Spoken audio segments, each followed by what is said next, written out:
When I was 18 years old, I was still working at a local pizza place to earn money for essentials like food and gas. The job was pretty straightforward. Take orders, pack up the food, place it in a bag, and deliver it to the specified address.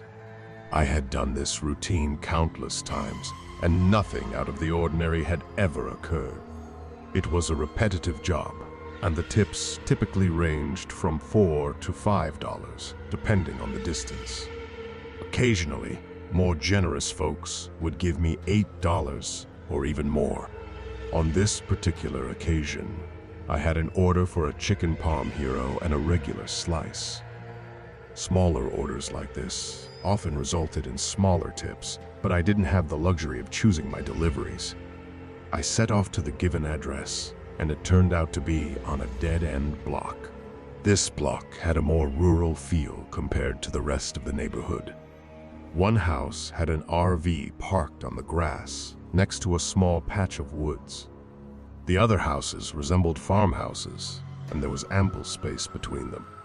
I pulled up to the address, which was a small, peculiar-looking house with an unusually large property. It sat beside what seemed to be an abandoned house, overgrown with grass and shrubs.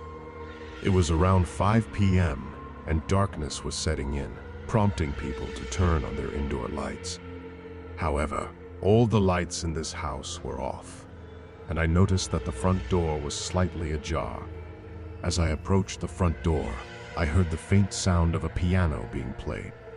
It seemed to come from a room a few doors away, the notes muffled by walls or closed doors.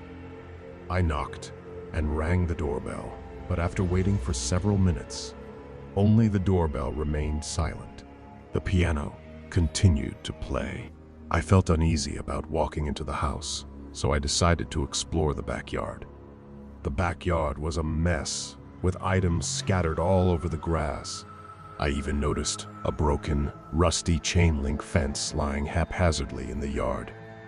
I went to the back door, knocked loudly, and peered through the glass. All I could see was a cluttered storm room, indicating that these people were not particularly tidy. When no one answered the back door either, I returned to the front and called one of my co-workers at the pizzeria to verify the address. He confirmed that I was indeed at the correct location. So, with a mixture of curiosity and apprehension, I pushed the front door open, and the eerie piano music continued to play. I called out, "Pizza's here," but there was no response.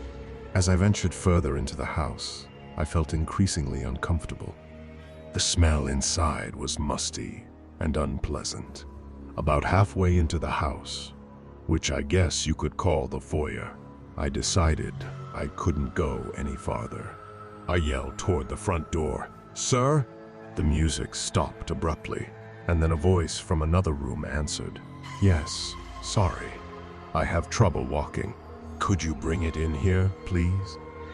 I asked, "Which room are you in, sir?" He hesitated before replying, "If you just walk through the living room, I'm in the dining room."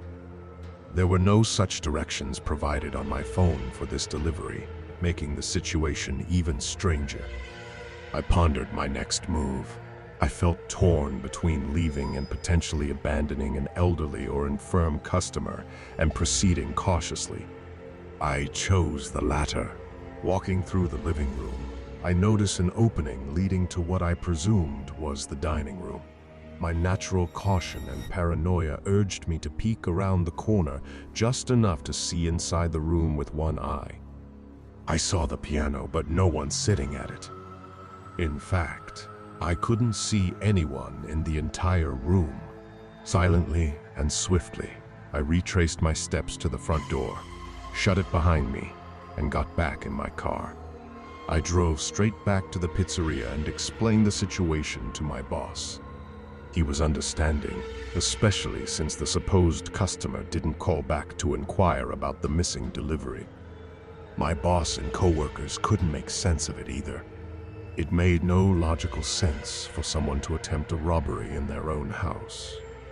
Later that evening, after work, I decided to look up the address.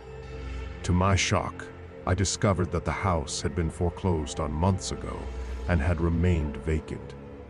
When I shared this revelation with my coworkers, they were equally astonished.